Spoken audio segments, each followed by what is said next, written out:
이웃들은 피해자의 집 근처에서 끊임없이 소음을 내며 불안감을 조성하는 걸까? 그 배후에 숨겨진 충격적 진실. 이웃의 불안한 소음, 숨겨진 진실. 소음의 이유, 통제된 사회에서의 피해.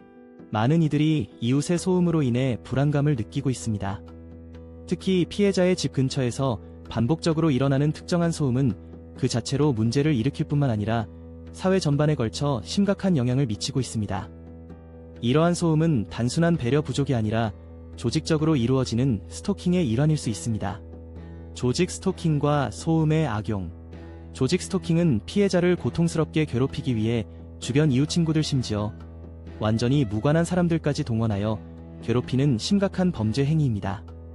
이웃들은 피해자에게 죽어라는 말이나 비하하는 발언을 멀리서 속삭이거나 큰 소리로 외치며, 이러한 행위는 그 자체로 피해자에게 엄청난 심리적 압박을 가하게 됩니다.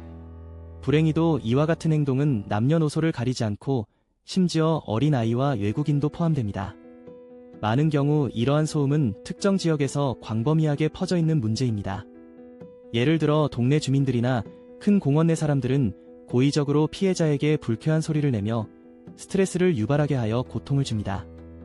이처럼 조직 스토킹의 피해자는 피해자가 속한 지역 사회 전반에 존재할 수 있으며, 이는 단순히 개인의 문제가 아니라 사회 전체의 문제로 확대될 수 있습니다.